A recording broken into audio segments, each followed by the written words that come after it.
안녕하세요. 작가와 문학에 대해 소개하는 써니제입니다.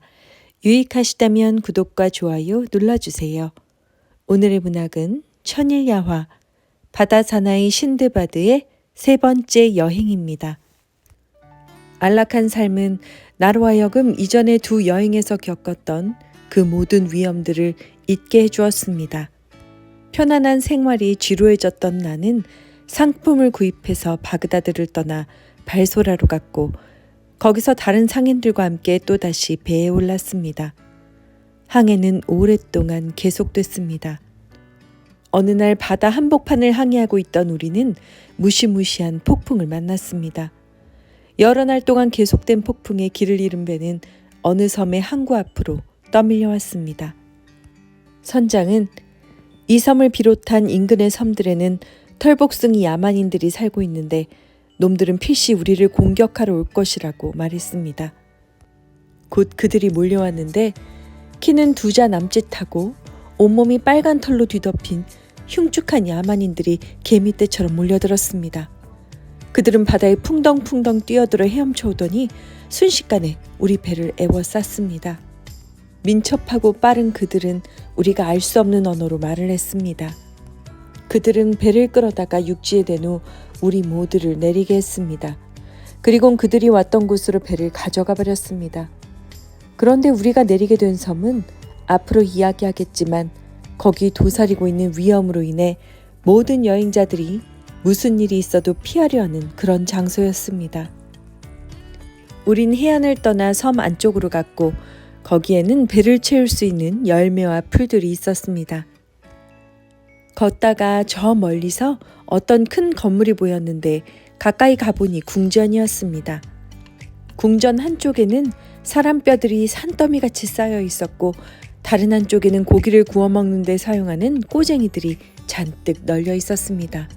우린 다리에 맥이 풀려 그대로 풀썩 쓰러져 버렸습니다. 해가 저물었습니다. 말씀드렸다시피 우리 모두 가련한 몰골로 누워 있는데 쾅 하는 소리와 함께 궁실의 문이 활짝 열리더니 거기서 키가 종려나무만한 어떤 시커먼 사람의 무시무시한 모습이 나타났습니다. 이마에 박힌 외눈이 불붙은 수처럼 시뻘겋게 이글거리고 있었습니다. 커다란 입에는 날카로운 이들이 튀어나 있었으며 늘어진 아랫입술은 가슴에까지 닿을 정도였습니다. 또 코끼리의 그것 같은 커다란 귀는 양 어깨를 덮고 있었고 길고 구부러진 손톱은 커다란 맹금의 발톱을 연상시켰습니다. 거인은 우리에게 다가와 우릴 들고 이리저리 살펴봤습니다.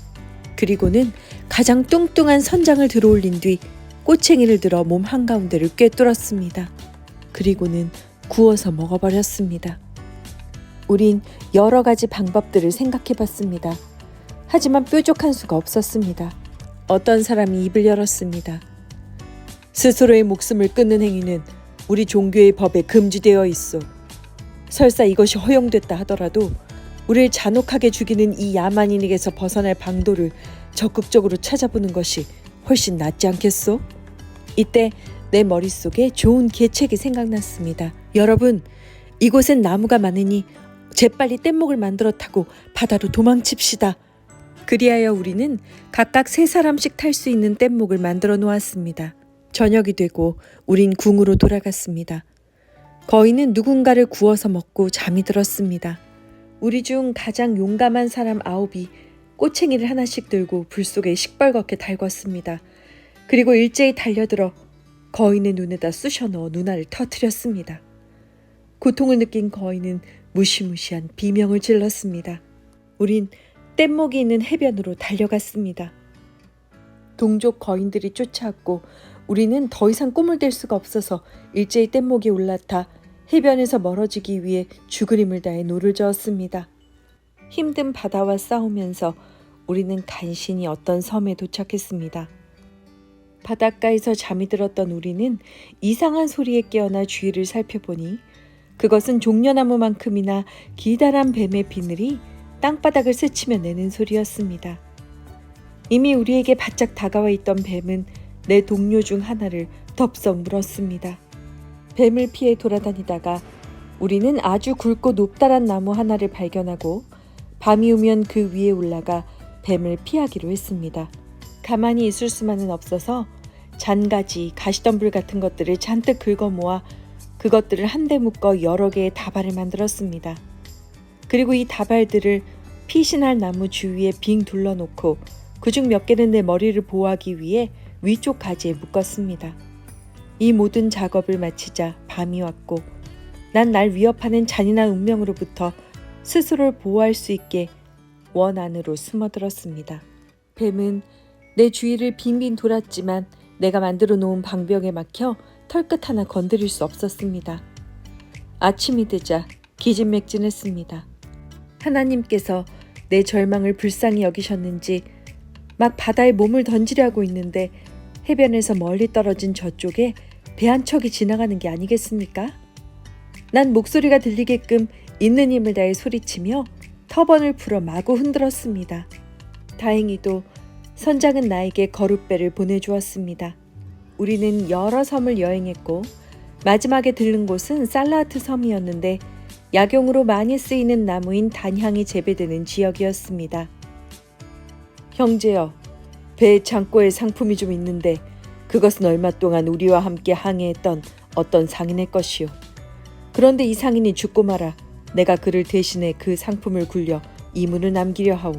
혹시나 그의 상속자를 만나게 되면 장사한 결과를 돌려주려 하오. 내가 받은 짐꾸러미 위에 누구의 이름을 기입하냐 했더니 바다 사나이 신드바드의 이름을 적으라 했습니다. 난 깜짝 놀랐습니다. 다시 보니 두 번째 여행에서 날 놓고 간 선장이었습니다. 선장님은 그가 죽었다고 생각하십니까? 물론이요. 선장님, 눈을 크게 뜨고 저를 보세요. 제가 바로 신드바드입니다. 하느님, 저에게 실수를 만회할 기회를 주셔서 너무나 기쁩니다. 난 정직하게 행동해준 선장에게 깊이 감사했습니다. 신드바드는 이렇게 세 번째 여행 이야기를 끝냈습니다. 그리고 힌드바드에게 다시 백색행을 주며 이튿날 다시 들러 네 번째 여행 이야기를 들어보라 청했습니다. 힌드바드와 다른 손님들은 각자의 집으로 돌아갔습니다. 그리고 다음날 저녁 식사가 끝날 때쯤 신드바드는 입을 열어 모험담을 계속했습니다.